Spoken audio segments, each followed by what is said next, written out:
3 ঘন্টা যাবত এই মোটরসাইকেলের লাইনে আছি। এই জায়গাটাতে হচ্ছে অনেক জ্যাম থাকে। হাজার হাজার গাড়ির জন্য একটা লেন, আরো একটা লেন বাড়াইলে অবশ্যই বাইকারদের জন্য সুবিধা।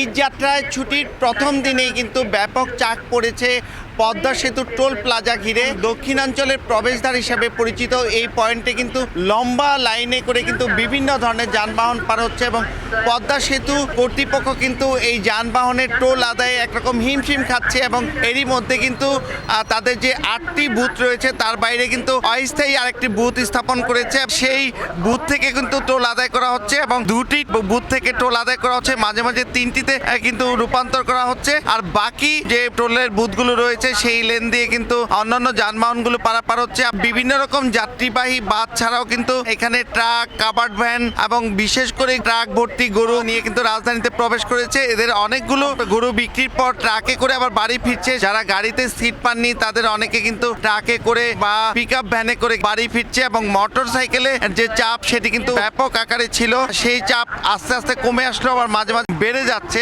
3 ঘন্টার পর তো অনেক কষ্ট হয় আর কি বসে থাকতে। এখানে এসে বিশেষ করে টোল প্লাজাতে এসে ঈদের সময়টাতেও আর হচ্ছে এই কোরবানির ছুটিতে হচ্ছে অনেক বেশি জ্যাম থাকে। বিশেষ করে হচ্ছে বাইক যেই জায়গাটাতে থাকে এই জায়গাটাতে হচ্ছে অনেক জ্যাম থাকে, যার জন্য হচ্ছে আমি অনেক দূর থেকে হেঁটে আসতেছি। অনেক কষ্ট হচ্ছে বসে থাকতে।